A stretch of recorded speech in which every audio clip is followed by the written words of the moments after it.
Hello friends. So last लेक्चरला आपण passenger transportation services बद्दल एक चार्ट तयार करून एक ब्रीफ रिव्हिजन तयार केली होती. Now in today's lecture we are going to see the insurance business services and services provided by some specified bodies. Okay. So आता तुम्हाला परत प्रश्न पडेल की हे सगळे इन्शुरन्स लक्षात ठेवायची गरज आहे का? जस्ट एकदा दोनदा वाचून घ्या.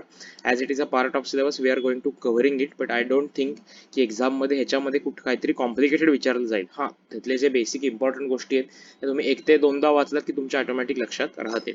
Let's see. Services of life insurance business provided by way of annuity under the National Pension Scheme regulated by the Pension Fund Regulatory and Development Authority of India under the Pension Fund Regulatory and Development Authority Act 2013.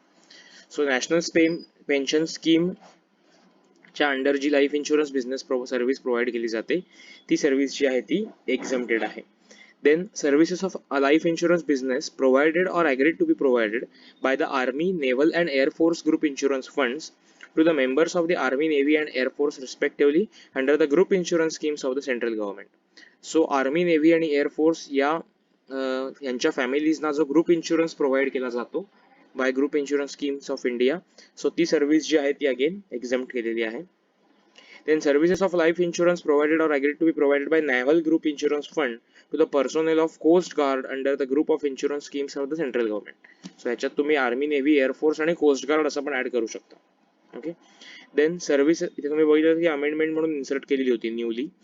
Services of life insurance business provided under the following schemes. त्याला काही schemes दिलेले आहेत. जनश्री विमा Yojana, then आम आदमी विमा योजना, life insurance product as approved by the insurance regulatory authority having maximum amount of cover of 2 lakhs. So हा point लक्षात ठेवा या सगळ्यामधला की जर कव्हर अमाऊंट 2 लाखापेक्षा कमी असेल तरच एक्झम्पशन आहे, अदरवाइज एक्झम्पशन नाहीये. देन वरिष्ठ पेन्शन विमा योजना सिनियर सिटीजन, देन प्रधानमंत्री जीवन ज्योती विमा योजना, देन प्रधानमंत्री जनधन योजना अँड प्रधानमंत्री वयोवंदन योजना. ओके. सो ह्या ज्या स्कीम्स आहेत याच्या अंडर जर इन्शुरन्स प्रोव्हाइड केला गेला असेल तर याच्यात सप्लायर कोण असतो तर लाईफ इन्शुरन्स कॉर्पोरेशन किंवा any insurance business provider, insurance service provider. आणि रेसिपियंट कोण असतो? आम आदमी म्हणजे आपण, common public. Okay. Then life हे micro insurance product means any term insurance contract. आता हे कशासाठी आहे? हा जो आपण 2 lakhsचा घेऊन घेतला ना, याचं एक्सप्लेनेशन त्यांनी खालती दिलंय की life or micro insurance product means any term insurance contract with or without return of premium, any endowment insurance contract or health insurance contract with or without accident benefit either on individual group basis as terms stated in schedule 2 appended to the regulations. Schedule 2 म्हणजे GST ऍक्टचं नव्हे, त्या IRDA regulations. फार मोठं माझ्या दृष्टीने काही important नाहीये. So एकदा दोनदा फक्त वाचून घ्या, then it will be okay. Now coming to specified bodies. त्याच्या आधी I think general insurance business पुढे दिलेले आहेत. येस. सो ते आपण एकदा रीड करून घेऊया. जनरल इन्शुरन्स, आता आपण लाईफ इन्शुरन्स बघितला, तर जनरल इन्शुरन्स वरती येऊया. सो जनरल इन्शुरन्स मध्ये services of general insurance business provided under following schemes. त्यांनी स्कीम्स दिले आहेत. Hut insurance scheme, cattle insurance under Swarna Jayanti Gram Swarozgar Yojana, then scheme of insurance of tribal special जमातींसाठी जो इन्शुरन्स आहे तो, then Janata personal accident policy आणि Gramin accident policy. So accidental insurance जो आहे या स्कीमच्या under, then group personal accident policy for self employed woman, हे स्पेशल स्कीम आहे सेल्फ एम्प्लॉइड विमेनसाठी, त्याच्यासाठी जो इन्शुरन्स आहे. Agricultural pumpset and failed well insurance. Failed well म्हणजे विहीर खणण्यासाठी जो काही इन्शुरन्स लागतो. काही वेळेला विहीर पूर्ण खाली गेल्यावर सुद्धा पाणी लागत नाही, सो जी काही विहीर खणून सुद्धा काहीच होत नाही, सो ते मनी वेस्ट जातो, त्यासाठी इन्शुरन्स असतो. So agricultural pumpset and failed well insurance. Then premium collected on export credit insurance. So ECI जो असतो एक्सपोर्ट क्रेडिट साठीचा त्याचा. Then restructured weather based crop insurance scheme approved by Government of India, implemented by the Ministry of Agriculture. Then Jan Arogya विमा योजना, प्रधानमंत्री Fasal Vima Yojana, then pilot scheme seed crop insurance.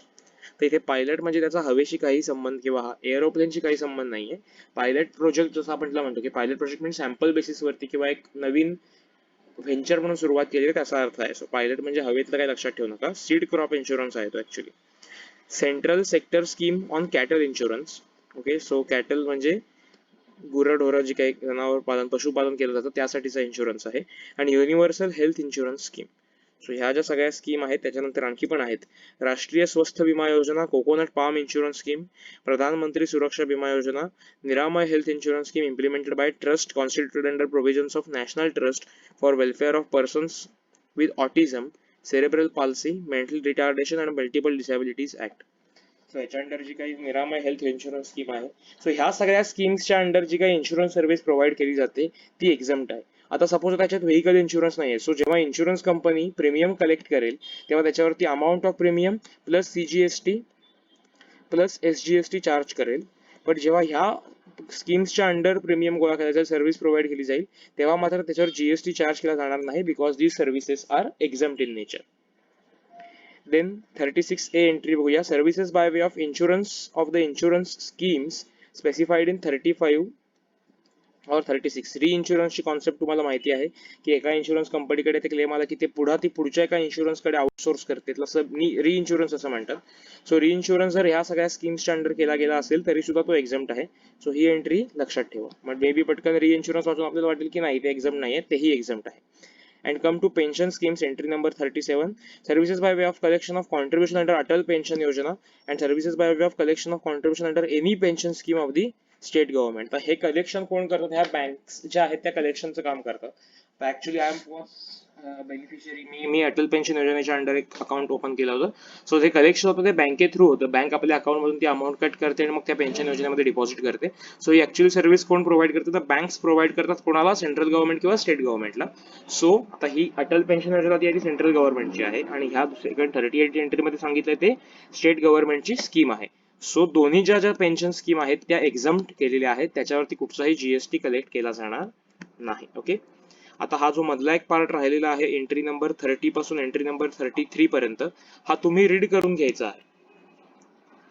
Okay, मी पटापट सांगत जातोय की काय सर्व्हिसेस आहेत. तर एक तर एम्प्लॉई स्टेट इन्शुरन्स कॉर्पोरेशन जी काही सर्व्हिस देते ती एक्झम्प्ट आहे. ओके, सो या गव्हर्नमेंटल बॉडीज आहेत.